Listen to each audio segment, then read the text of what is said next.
It's Support the Troops Week here in Wilmington, Ohio. Plus, it's homecoming weekend for Wilmington's Fightin' Quakers. And don't forget the big county corn festival is just around the corner. If this is any indication of how Mr. Trump's going to do, it's going to be a landslide for Trump. Also, a reminder about that big Wilmington Gun Festival, which is going to be held at the Roberts Center at the end of the month. You want to see my 357? A lot of people say that Trump is a clown. He won't be when he's president. Down here, I ain't heard nobody for Clinton. And speaking of guns, and the people who want to take them away from us, controversial filmmaker Michael Moore will perform a one-man show tonight at the Murphy Theater. Trump lost $914 million, but he got out of a lot of taxes for that, too, so that's probably just a good idea. You know, he didn't get it handed down to him like Hillary did from her parents. Ohio Republicans have tried to block Moore from performing in the state, with one local leader threatening to cut public funds for the theater if the show goes on. I think it's going to be close, and I think that Hillary's going to have dead people vote. There's no word from the theater's benefactor, conservative icon Glenn Beck, where he stands on the issue. Michael Moore needs to go back.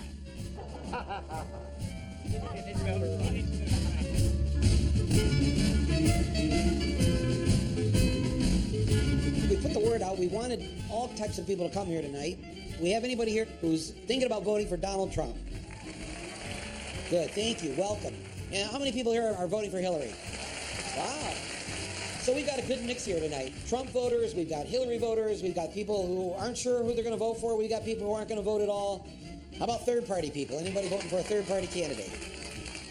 Can I ask you where Aleppo is? Just kidding, just kidding. The only thing you need to know about Wilmington, it's the birthplace of the banana split. How about that, huh?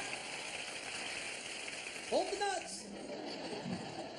Well, Wilmington, Ohio here is the county seat of Clinton County, Ohio. The irony was not lost on me probably from the first minute I entered this town. It may be called Clinton County, but it's not Clinton country. I mean, seriously, Trump got 4 times as many votes here than Hillary did in the primary. Right?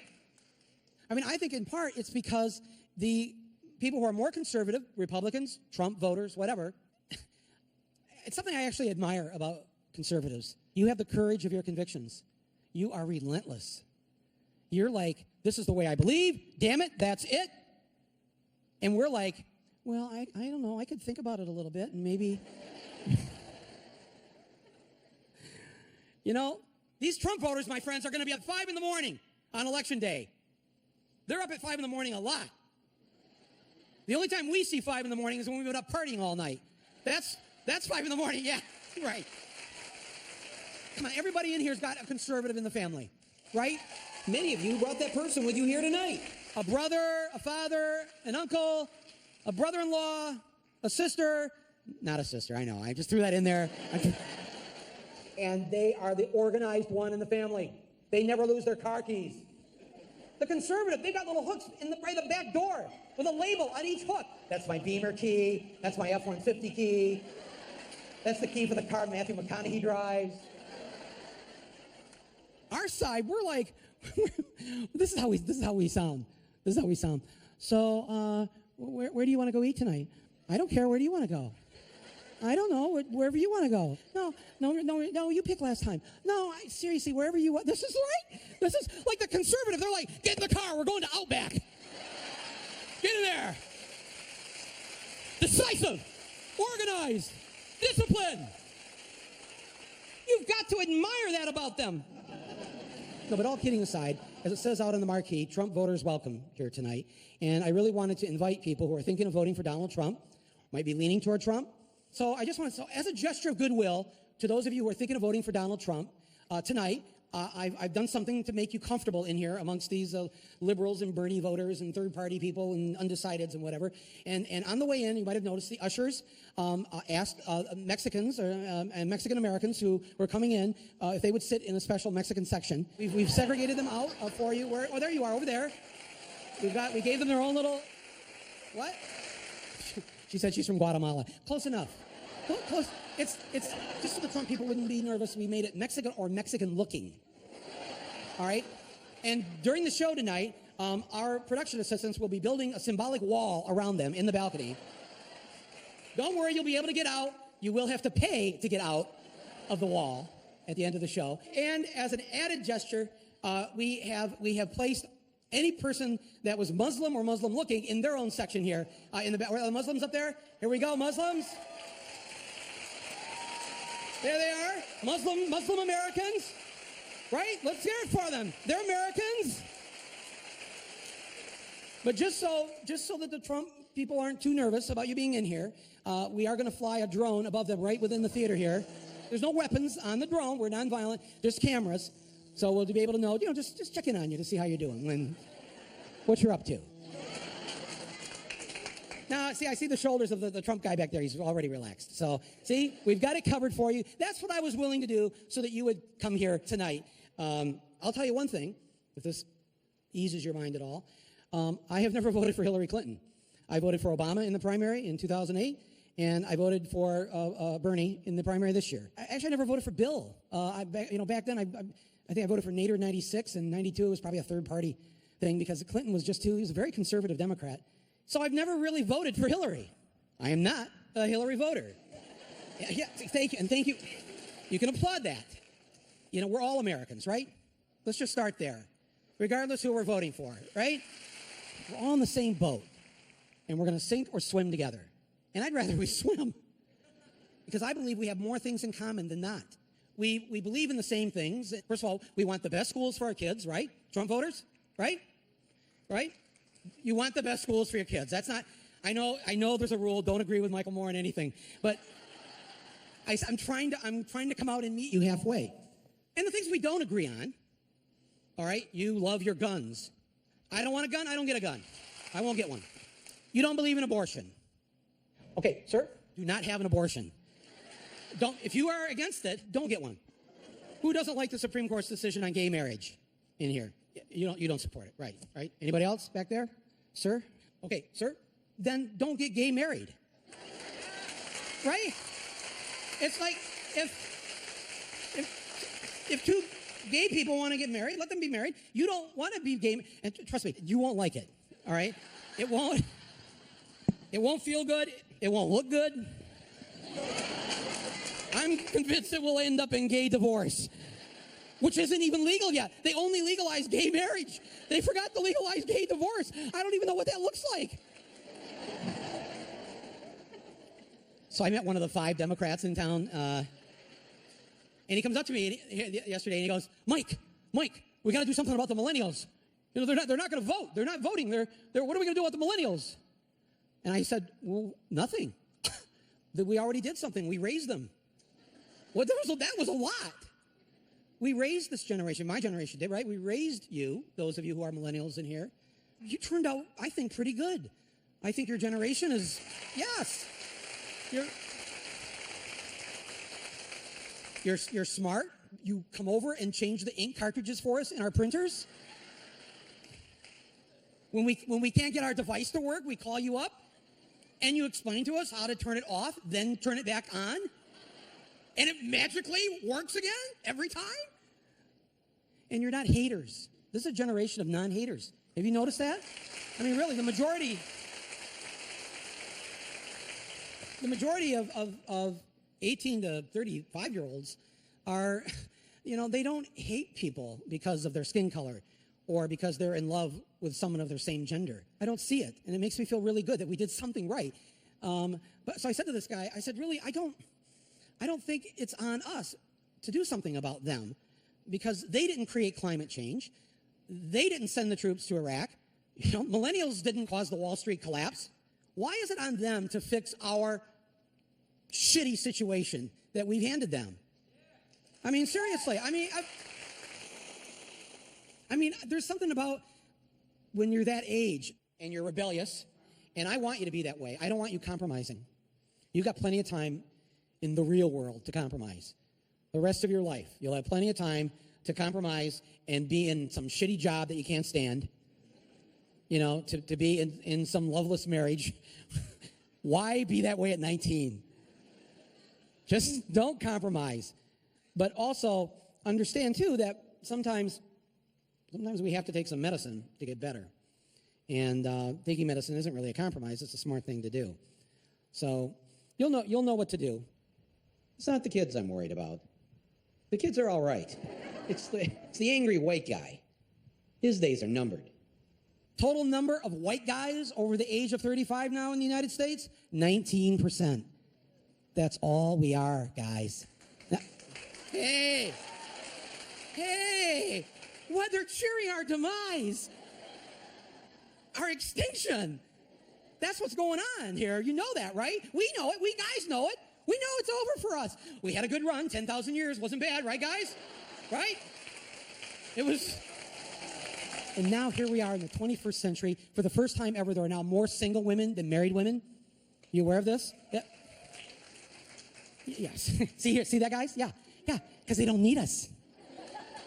They can be single now. 100 years ago, they couldn't be single. We had laws that wouldn't allow them to own property or have a bank account or get divorced, right? They couldn't sue in court. There were all these laws. Check this out if you don't know this. There were a long list of laws that prohibited women from doing the basic things that somebody should be able to do. But now they don't need us. So we used to be useful for something, right? Well, we're needed to keep the species going. That was our most important job. What else are we good for? Getting something off the top shelf. Except now, they've invented in vitro fertilization and the portable aluminum stepladder. You don't need us. You don't need us for orgasms anymore? Guys, you know they don't need us for that, right? Somebody put out a book like 30 years ago, Our Bodies Ourselves, taught women things that God knows they shouldn't have been taught. If Hillary wins, if the women take over, and because they don't need us, so you know what this is going to lead to? They're going to be internment camps for men. And Hillary will have all her, Wellesley students there with their clipboards checking us into the internment camp. They got to pick out a few to keep the species going. Who are they going to pick? The smart ones and the good-looking ones. So, all right, already I'm looking at the faces of the guys here. They already know they're in the camp. We're all in line. We're going to be in line there. You in there in the camp. Yes, you. Keep going. You. Oh, you. Over here. The guys go, just because he's got a good six-pack for the abs?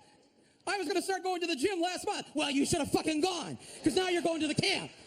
Don't worry, there's going to be lots of gyms in the guy camps. And that's why they're so upset. You've seen them at the rallies, right? These guys at the Trump rallies? They're like, "Rah! Rah! Rah!" It's the sound of the dying dinosaur.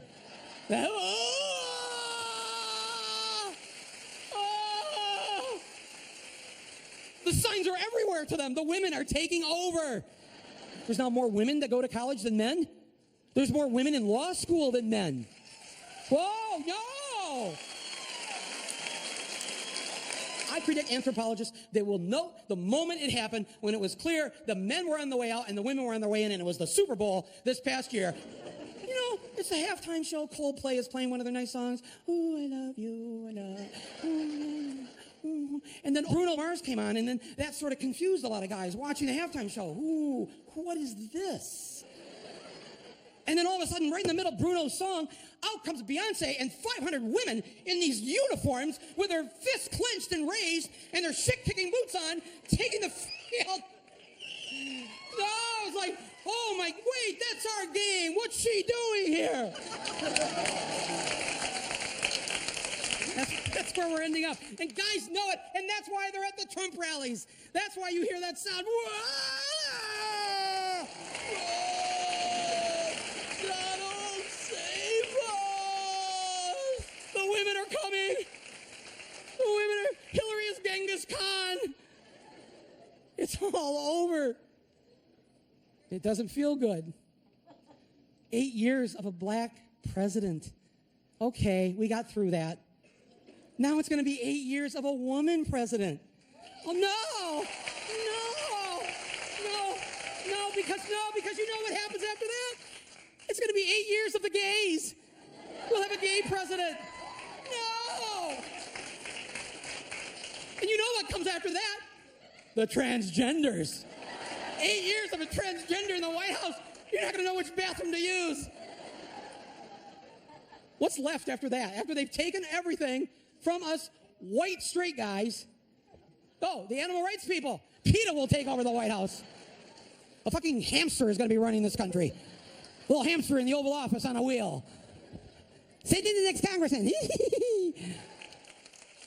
And finally, Mother Nature. There are now less boy babies being born. Mother Nature has looked at the situation, has decided that men are bad for the planet. No woman has ever built a smokestack. No woman has invented an atomic or a hydrogen bomb. And no women, no girls go into schools and shoot them up. Not a single one of these school shootings are girls, are they? How can that be? Think about that. It's like, and it's not just school shootings. It's like women generally don't shoot you unless you deserve it. I mean, usually when a woman shoots her husband or her boyfriend, some thought has gone into it. That's actually true with most crimes. How many female arsonists are there? Or burglars? Or rapists? I mean, you go down the whole list of crimes. We're actually quite safe from 51% of the population. Right? I mean, it's like, when you leave here tonight and wander out onto the dark streets of Wilmington, Ohio, it's a rough town out there, but you know, it's dark, you're on a dark street, you're just a little more aware. What are you being aware of? A woman gonna jump out of the bushes and stab you to death? Is a woman gonna mug you? That whatever you're afraid of does not wear a dress or a pantsuit. Oh man, see, but that's what you must understand the Trump voter. These are legitimate concerns. Legitimate concerns. And I think, you know, we're laughing a lot about this stuff, and thank you, Trump voters, for letting us have a little bit of laughter over this. But I actually wrote something today while I was sitting here at the official hotel of the Murphy Theater and the Holiday Inn Express.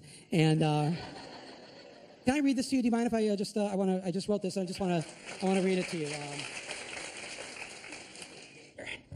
And because I know a lot of people in Michigan that are planning to vote for Trump, and they don't necessarily like him that much, and they don't necessarily agree with him. They're not racist and rednecks, they're actually pretty decent people. And so I wanted to sort of, after talking to a number of them, I wanted to write this. And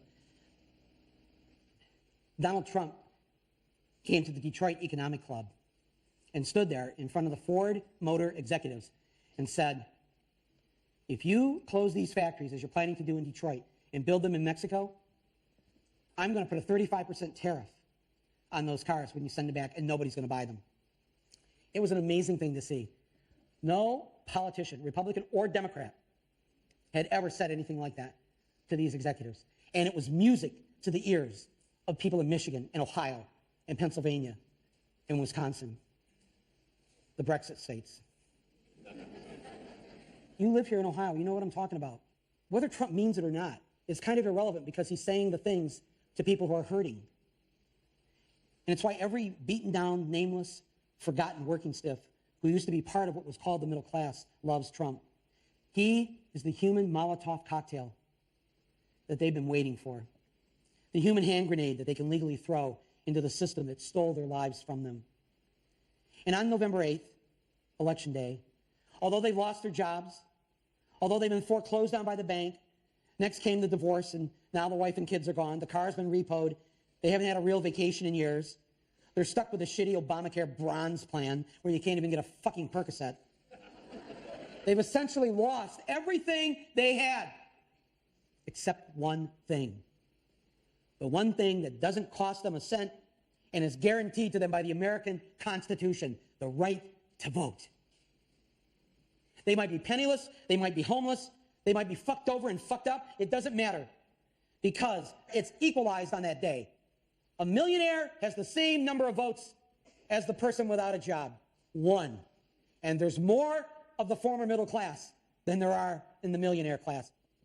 So on November 8th, the dispossessed will walk into the voting booth, be handed a ballot, close the curtain, and take that lever, or felt pen or touchscreen, and put a big fucking X in the box by the name of the man who has threatened to upend and overturn the very system that has ruined their lives. Donald J. Trump. They see that the elites who ruined their lives hate Trump. Corporate America hates Trump. Wall Street hates Trump. The career politicians hate Trump. The media hates Trump after they loved him and created him and now hate him. Thank you, media. The enemy of my enemy is who I'm voting for on November 8th. Yes, on November 8th, you, Joe Blow, Steve Blow, Bob Blow, Billy Bob Blow, all the blows get to go and blow up the whole goddamn system because it's your right. Trump's election is going to be the biggest fuck you ever recorded in human history. And it will feel good. For a day. Yeah, maybe a week. Possibly a month. And then, like the Brits, who wanted to send a message, so they voted to leave Europe, only to find out that if you vote to leave Europe, you actually have to leave Europe. And now they regret it. All the Ohioans, Pennsylvanians, Michiganders, and Wisconsinites of Middle England, right? They all voted to leave, and now they regret it, and over 4 million of them have signed a petition to have a do-over. They want another election. It ain't going to happen because you use the ballot as an anger management tool. And now you're fucked. And the rest of Europe, they're like, bye, Felicia.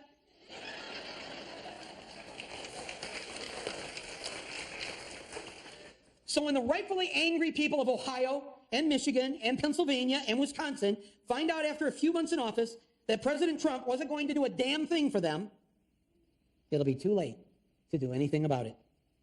But I get it. You wanted to send a message. You had righteous anger and justifiable anger. Well, message sent. Good night, America. You've just elected the last president of the United States.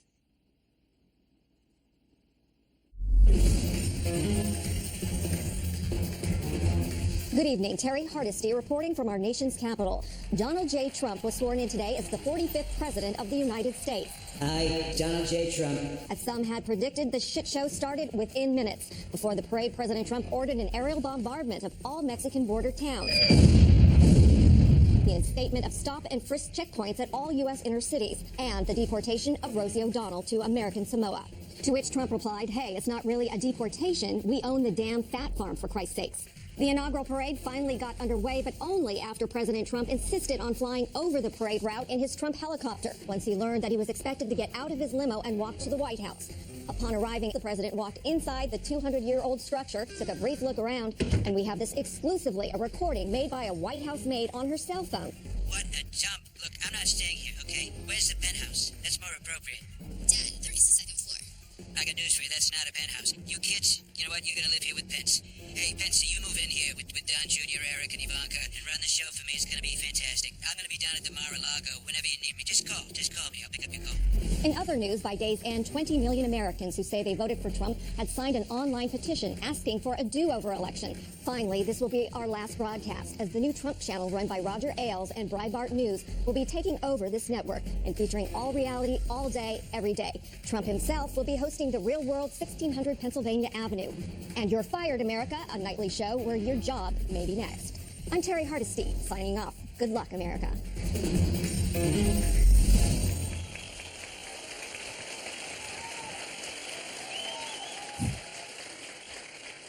Just wanted you to see what it's going to look like. So here's my question. What is our problem with Hillary? What's your problem? What is your problem with Hillary? You know, I mean, I got my problems. I'll tell you what my problem is with her. She voted for the Iraq War. She's too cozy with Wall Street. Those are big ones. We don't really talk about the issues, do we? Whenever they talk about Hillary, when anybody talks about Hillary, it's about how you like her or don't like her. And the people don't like her, and that's on the right and the left, don't like her. But what is this about her being likable? You're not going to the voting booth to vote for a friend. I want her to be my friend. No, I don't want her to be my friend. I want them not to like her up on Capitol Hill. I want the people she's negotiating with not to like her. You don't want somebody all likable. Sure, whatever you say. Okay, I'll sign here.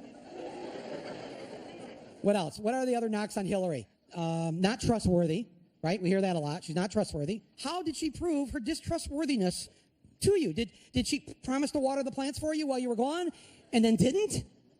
No, I'm talking about differences. I mean, well, she flip-flops or whatever. Well, everybody changes. Everybody evolves. I hope they do, right? We want our Trump voter friends in here tonight. We were asking them to maybe change. If you just stay in cement, it's like, okay, so she's learned. She fought gay marriage, and then she was for it. Well, I'd rather that than staying against gay marriage. I don't think that's a bad thing. She said her Iraq war vote was wrong. She's never done anything more wrong than that. Okay, it's not exactly I'm sorry, but that's pretty, okay, she's a politician. I accept that. What else? What are the other knocks on Hillary?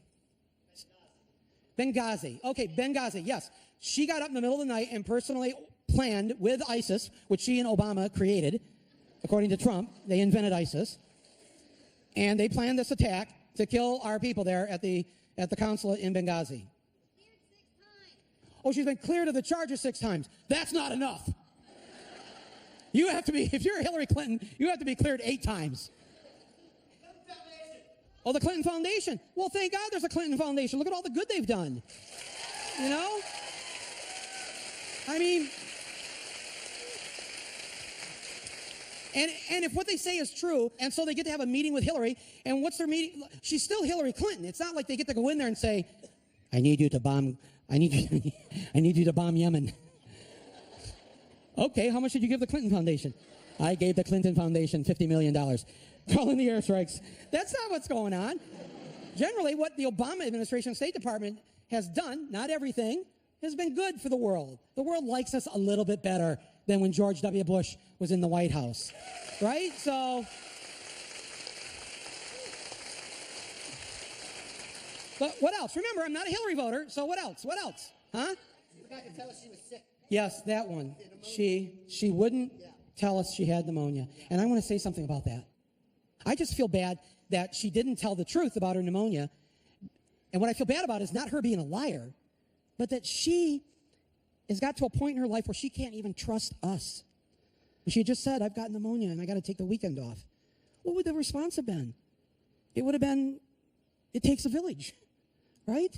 What she taught us. She can't quite trust that about the United States of America. That's a sad commentary on us. That's not really on her. Can't we start saying something nice about her? You know, even the Trump people in here, you know, or conservative people, Bernie people, can't you say something nice about Hillary Clinton? Isn't this the way we were raised? Didn't your grandmother tell you, like she told me, you can say something nice about everybody except Hitler and Matt Lauer? Just to prove it to you, I'll start off by saying something nice. I'll say 3 things nice about George W. Bush. Just to prove this can be done. All right? Number 1, I think he did a good job raising those 2 daughters. They seem like very fine women. They seem to love their dad. Number 2, Bono credits Bush with breaking the logjam and getting funds for AIDS relief in Africa. That Bush put a whole bunch of money into Africa for AIDS relief. And number 3, he loves his dogs. Yes, that's number 3.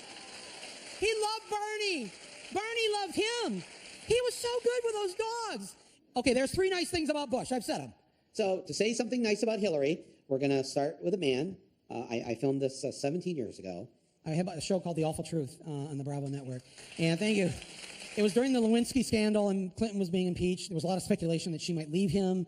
And we had this idea on the show that let's go out and try and find her a date. She deserves a date with a nice guy. If we have that ready in the booth, can we show them? This is 1998. We're doing an interview about Hillary Clinton being single. Oh, really? Okay. Yeah, what do you think?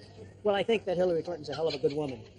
And I hope she's not single in a year and a half. I hope they stay together, and I think they will. I think she's very committed, and I think he's very committed. You think that she's not going to be out having you don't want to date her when she's single? I think that she's very happy. I hope she's very happy with her husband. And I think she understands her husband better than anybody. And I think she'll be just fine. So it's wow, okay. Okay? So no dating advice? I don't want to give her any dating advice. She's going to be married to our current president for a long time. All right, Joe. Thanks a lot. Okay. I'll tell her you're not interested. Tell her. Have a good time. Bye. Well, I just left Michael, and he's a good man. Yeah. He's a good man. He's done a good job. Yeah. Okay, thanks. Okay, have a good time. Bye.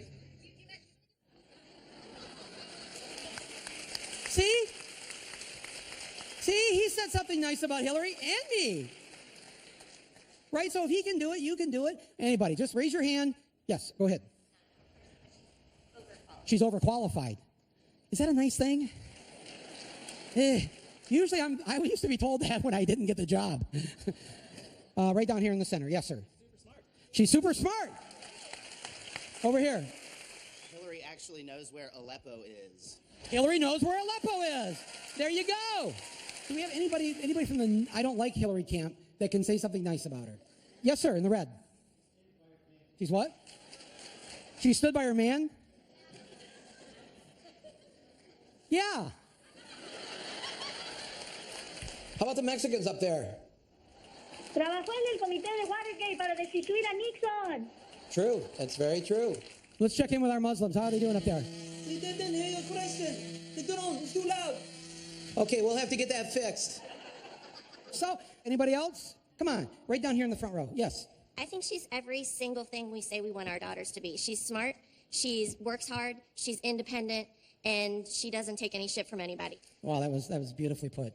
All right, right behind, yes, sir, right back there. Like her ad, she really has fought for You like her ass?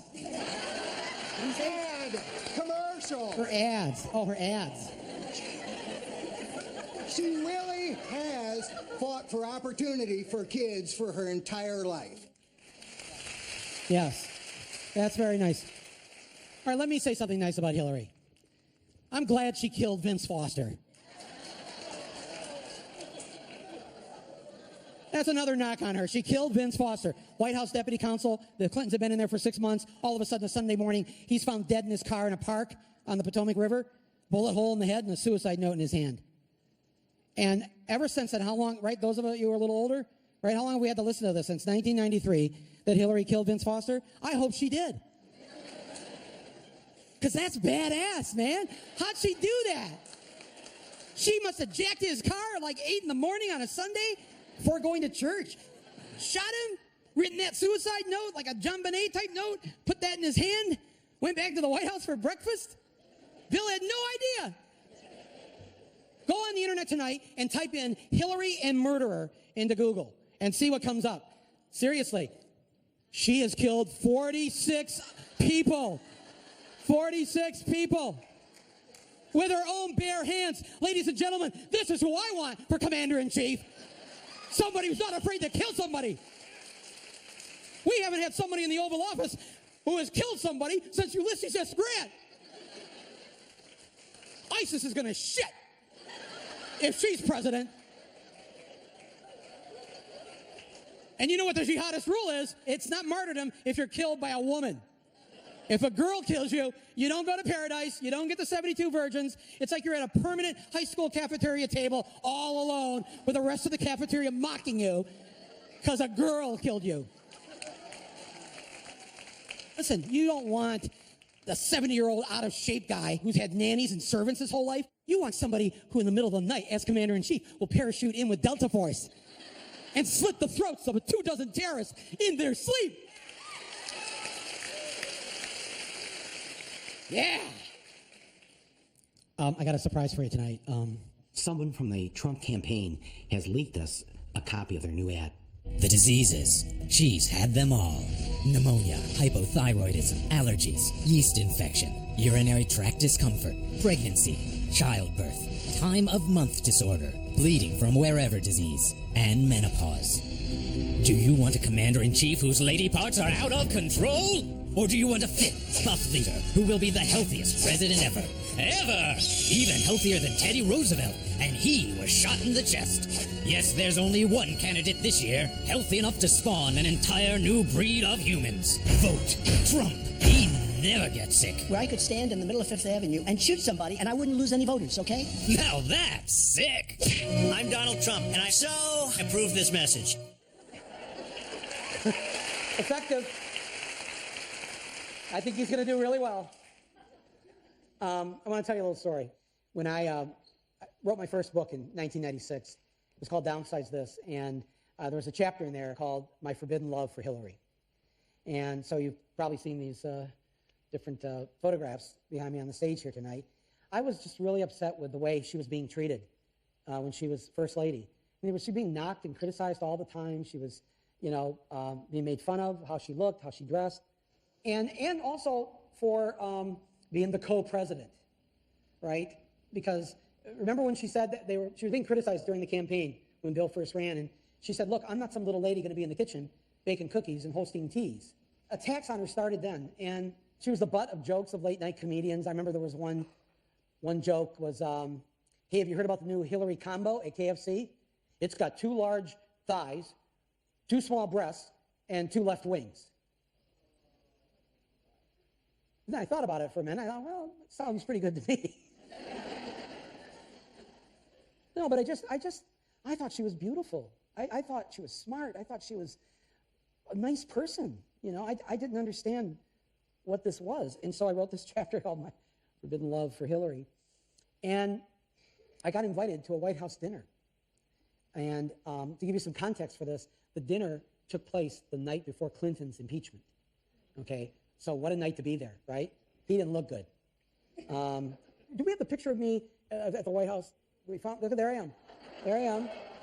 Hey, I clean up okay, right? You go through this reception line before the dinner, and you walk into the East Room, and there's a Marine guard there who announces you. And so there's like 100 people going through the line. So I'm standing there, and you're told you get 5 seconds. And then you got to keep moving. Shake their hands, say something nice, move on. And the Marine goes, Mr. President and Madam First Lady, Michael Moore?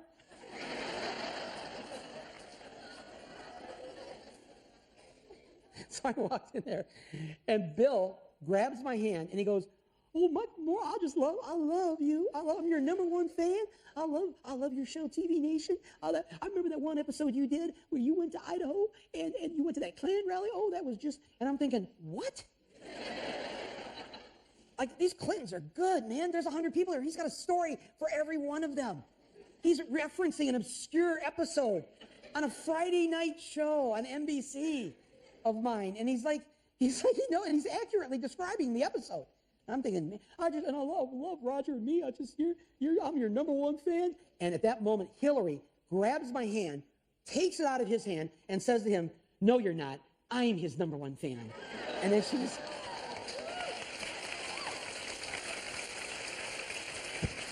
And she goes, I just want to say what you wrote about me in your book. It was so wonderful. And that first line in the book, my face is turning red, right? And the first line in the chapter, My Forbidden Love for Hillary, where I have all these photos of her, the first line was, Hillary Clinton, she's one hot shit-kicking feminist babe. And I love everything. And when you talked about me on the Today Show, and now at this point, I've been there for too long. Her aide is like stepping in because she thinks I'm holding the line up, but it's Hillary that won't let me go. And Hillary sees the aide coming, and she goes like this, shoot. And I said, well, I just think, I'm so sorry you're going through all this, but you're a good person, and you seem like a good mom, and you should run for Senate.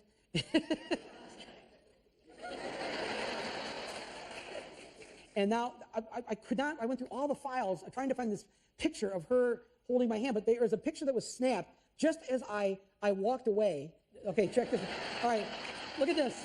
That's right. That's the truth. This is true. It's all true. Look at that. One of them's really happy, and one of them's not.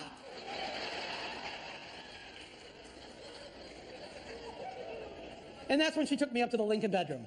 No. Nothing happened. I'm just saying, though, it was a very special moment for me because I just felt, she had been, her treatment was just awful. If you're young, you don't know this. If you weren't alive then, you don't know it. But the people that were alive then, you know what I'm saying, right? I'm not making this up. I'm not exaggerating it, am I? The knock on her was just awful. Last year, I was shooting a movie, Where to Invade Next, and we went to this country, Estonia. I wanted to go there because I was trying to show in different countries what they do better than us and what can we learn from them. And so I went to Estonia because the World Health Organization says that you have the least chance as a woman dying in childbirth in Estonia than any other country on the planet. If you live in Cleveland, you have a 3 times greater chance of dying in childbirth than you do in Estonia. And so they took me to the maternity ward, and they had the head doctor of the maternity ward, and he's showing me around, and he's telling me why they're so good at this. We're walking down this hallway, and there's a picture on the wall. And I stopped him, and I said, wait a minute, I know the person in that photo. That's me and the doctor there in the hallway. And can we just punch in a little bit on this here? It's Hillary Clinton shaking this guy's hand. I said, where did this happen? He said, it happened right where you're standing. I said, oh my God, well, who's the guy? That is me, 20 years ago. I said, oh my God. So what was she doing in Estonia? Well, don't you remember? She wanted you to have universal health care. So she was studying. She went around the world to study it. And she came to little Estonia for the same reason you're here tonight, to find out why so many more women survive childbirth here than in the United States. And I said, oh my God, wow, she came here? Yes. And then she went back, and you didn't listen to her. Instead, you humiliated her and attacked her. And you've gone 20 years now without universal health care. And we've had it. I said, I made this movie, Sicko. And while making the movie, I learned that, according to the Congressional Budget Office, nearly 50,000 Americans die each year for one simple reason. They don't have health insurance, or they don't have adequate health insurance. In other words, not because of the disease, not because of the germs in the hospital, but because they didn't have health insurance, they put off going to the doctor, or they had crappy health insurance, and the doctor couldn't send them to the specialist that he wanted to send them to. So they died. They died only because they were Americans. If they lived across the river from Detroit, in Windsor, Canada, they'd be alive. But because they were American, they died. 50,000 a year. And I sat there and I started doing the math of this. Like 20 years, 50,000 people dead. Holy shit. This is like 1 million people. That's 1 million of our fellow Americans dead because they didn't have health insurance. If they'd been Canadian or French or Scottish or Chilean or just about anywhere else in the world, they would have lived. Every 9/11, we have somber vigils and memorials for the 3,000 Americans who died in that attack, as we should. 3,000. I still tear up over it. One of my producers was on the plane from Boston that went in the North Tower. We shed no tears for the 1 million Americans who have died from that act of terrorism. 1 million dead Americans because we refused to listen to Hillary Clinton. Who are we? And what is terrorism? We don't think for 1 second about the 1 million dead Americans killed by a system run by greed of the insurance companies. 1 million dead. 1 million dead. It's wrong. It's just wrong. 1 million of our fellow Americans. Where are the tears for them? Where are their names on a marble wall? I saw some of you standing. I know why the response to that, because we all know somebody, don't we? We all have a family member, a neighbor, somebody we went to school with, somebody at work, somebody down the street, somebody we heard about. They put off going to the doctor. Or they went, but they didn't have enough health insurance.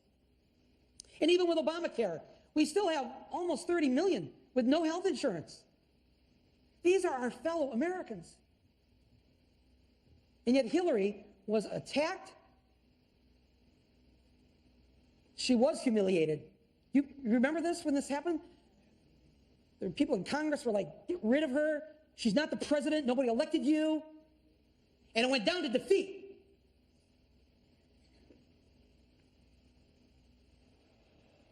And it never got brought up again, did it? Until Obama started bringing it up. Never got brought up again. And they forced her to change into someone else. She was told to shut up, and she started baking the cookies and hosting the teas. I don't know. Something's wrong here. In a way, we have a chance to redeem ourselves, don't we, for this? It's possible. I don't know. You know, when you've got the Pope saying that what you're doing is a sin, that it's a sin not to help someone when they're sick, and not have them worry about how much it costs them, because in the Bible it says, right? I mean, Jesus laid it out. I mean, I know you're not here for a religion lesson, but if you believe in that, he lays it out pretty clearly, right? But this new Pope, he gets it. What's the deal with him? Whoa, right? I mean, He's like, I got a theory about him too, because, you know, he was in Buenos Aires, right? During the time of the junta, during the time of the generals, right? When all those people were killed, he was the guy. He was the guy for the Catholic Church there. What'd he do? What'd he say? I don't remember anything.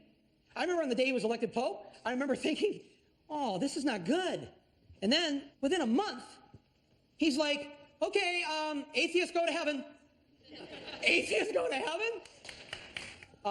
He said if he could personally apologize to every gay and lesbian for the harm caused to them by the Catholic Church, he would like to do that. Wow. Then he said capitalism is a sin. Whoa! Oh! When he said that, I thought, oh my God, I don't know if you remember this, I volunteered publicly to be his soup taste tester, you know? Like, they're gonna kill this guy for sure now. He said, when you die, your pets will be in heaven there to greet you. Oh! No, this guy, right? How did he get the job? He must have kept quiet all those years, but he's thinking, he's planning. He gets all these other cardinals to think he's some conservative asshole from South American dictatorship. Then they vote him in, and they're like, whoa! They don't know what to do. But he bided his time. He bided his time. And I've had this crazy feeling lately, and I know I'm sorry to lay too much optimism on you here tonight. What if Hillary becomes our Pope Francis? What if she has her Pope Frank moment? What if all this time, right, this has been part of her long game? Like, she's had this ambition since she was a teenager. And she was in college. She gave the graduation speech. If you read her speech, it reads like Bernie wrote it. This is actually her voice at the age of 22 giving her graduation speech. Listen to this. The struggle for an integrated life existing in an atmosphere of communal trust and respect is one with desperately important political and social consequences. And the word consequences, of course, catapults us into the future. One of the most tragic things that happened yesterday, a beautiful day, was that I was talking to a woman who said she wouldn't want to be me for anything in the world. She wouldn't want to live today and look ahead to what it is she sees because she's afraid. Fear is always with us, but we just don't have time for it. Not now. Fear. It's like the women of Hillary's generation were the first feminists of the modern era. They were raised by women. Their mothers and grandmothers had to go to work during World War II because the men were gone. It was the first time women were able to leave the house and have a job, and they worked in the factories, they worked the office, they ran the country. They did all the work. And then after the war, the men came home, and they told the women to go back to the kitchen. And they did, most of them. But they didn't leave or forget what it was like to have that freedom, to earn their own money. The women of that World War II generation raised that next generation. That's Hillary's generation. There's women in here tonight of that generation, of my generation even. You know what it was like back then. Younger people in here, I got to tell you something. It was not pleasant to stand up for what you believed in. It was not easy to say, I want it to be this way. The harassment that they suffered, the abuse that they took at work, at school, if they decided to stand up, they were sure to be alone, other than a few other women, young girls that were with them. Hillary went through this whole thing. She went through the same thing. I'm seeing some women nod their heads. You know what I'm talking about. You know, getting pinched on the ass every day was a common occurrence. You could say all kinds of shit to women. You could threaten them. There was no such thing as battered spousal abuse, whatever. There was not a word for it. And the shit that Hillary took as a young woman, marrying Bill Clinton, going to Arkansas, she decided she was going to have her own job. She was going to work for the Legal Aid Society, helping poor people with free legal help. And people in Arkansas were like, what's this? He lost his election, according to the pundits in Arkansas, because she refused to change her last name to his. She was known as Hillary Rodham. And now all the papers, everybody said, well, you know, this is Arkansas. And so to help him out in the next election, she changed her name to Hillary Rodham Clinton. And to help him out further on, she dropped the Rodham. She is willing to subjugate and submerge herself to help him do this and to take the shit for it. I have a theory about this. I don't think she's forgotten one bit of this.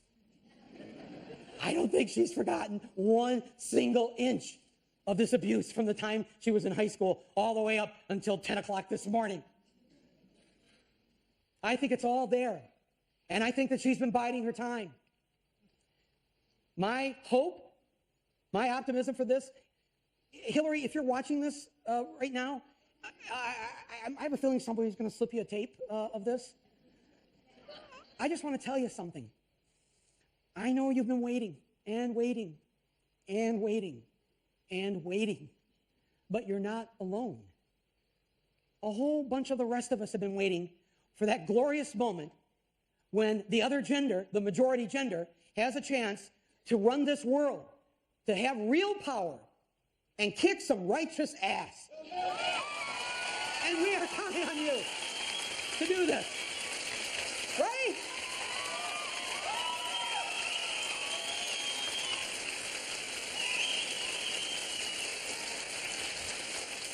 I want to see what that world looks like, don't you? Where she's just going to go in there and says, enough of the bullshit. Inauguration day, after all the inaugural balls, they pull up to the White House, her and Bill to go in. She says, no, Bill, no. You're staying at Blair House. I'm going to go in here and run the country the way it should have been run. And then she goes in there and she just starts signing one executive order after another. Her first 100 days, right? Like FDR. Like doesn't need Congress. Just start signing executive orders. Immigrants, you stay. Signed. Flint, Michigan, new water pipes for you. Signed. Food and Drug Administration, high fructose corn syrup banned. Signed. Prisons, release all nonviolent drug offenders now. Signed.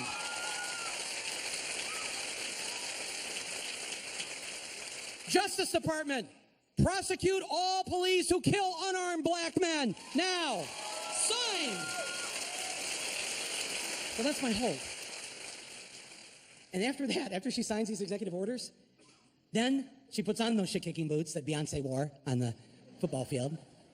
And she goes up to Capitol Hill and she says, okay, I'm here to end the gridlock. No kumbaya.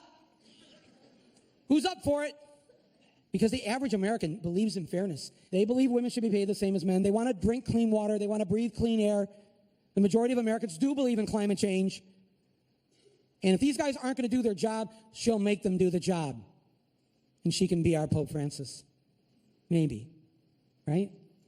But here's what I want to say this just to close out, because I think that this isn't going to happen if we leave her on her own again, the way we abandoned her back during the healthcare days. She's going to need a revolution behind her. The Bernie revolution. That's what Bernie says, November 9th, the day after the election, right? It's our responsibility to hold her to her word, but also, when she does follow through, to be there to support her and get behind her. And let me say this. If for some reason she goes back on her word, she doesn't do these things, and after 2 years of this, she hasn't done what she said she's going to do, I am here tonight in Wilmington, Ohio, to announce to you my candidacy for President of the United States in 2020. I will run. I will run. I know Kanye has already said he's going to run. I'll run with Kanye. Kanye can run with me. I will run for President of the United States. And ladies and gentlemen, let me tell you what I'm going to do if you elect me president in 2020. Number one, there will be one charge cord for all devices. Your phone, your tablet, your computer, one charge cord. If you elect me president, free HBO for all Americans. Yes. I will save the U.S. Postal Service by having every mailman and mailwoman on Friday deliver 1 gram of weed to your mailbox. Everybody, for the weekend, 2 joints. 2 joints for all Americans every weekend. It'll be a better weekend. When I'm president, only women will be able to buy and own guns. I will bring down the murder rate significantly with this plan. In case we need to go to war, the first people on the ship over to the war will be the offspring of the CEOs and the members of Congress. They will go first. When I'm president, corporations will not be people. We're going to have a new national anthem, one we can sing and one that doesn't have a racist third verse. Our new national anthem will be, "We are the champions of the world." We're going to have new enemies. No more of this North Korea and Iran shit. Our new enemies will be Monsanto and Wells Fargo. And finally, during my 4 years in the White House, there'll be free banana splits for every American on the 4th of July, sent to you from Wilmington, Ohio. Everybody's going to work. Everybody's going to work here. And let me tell you, as we close, I just want to say a word again about Hillary. And you still don't like her. You still hate her. You don't want to vote for her. Let me just say this to you very sincerely. I'm going to ask you to make a sacrifice for your country. And I'm not going to ask you to stop hating her. If you want to hate her, just keep hating her, all right? I don't want to try and convince you any more of this. If you hate her, hate her. I want you to get up on Election Day on November 8th. And I want you to wake up out of your Hillary nightmare dream. I want you to get in the shower and have a real hate Hillary shower. Set yourself up, rinse and repeat. Then get in the car and drive with all the road rage you can. Oh, I hate Hillary. I hate her so much. And I want you to drive to the polls. I want you to drive to the polls. Get out of the car. Walk in there. Go in the voting booth. And you're going to see her name on the ballot. And you're going to go, motherfucking Hillary. No way. But yes, way. Because America needs you. You're going to do this for your country. All right? Keep hating her, though. Keep hating her all you want. But just pick up that pen. Pick up that pen. You might need the other hand. Hold it down. Hold your arm. No, I can't. I hate her. Yes, I know. Yeah. No, don't make me, Mike. No. No, yes. Do it. Boom. Oh, I feel so awful. I voted for Hillary Clinton. That's okay. Feel awful. You should. Go home. Keep hating all you want, but you've done something good for this country. And on that night at 11 p.m., when the poll results come in, and we find out that we've elected the first woman president of the United States, we are all going to rejoice, aren't we, folks? We are all going to have a big party. A big party. And we're going to celebrate.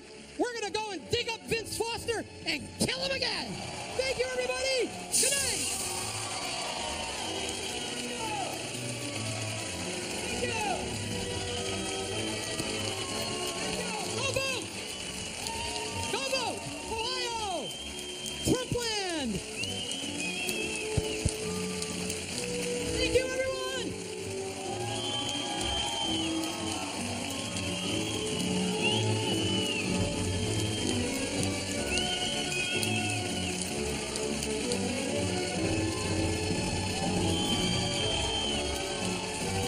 Mexicans up there.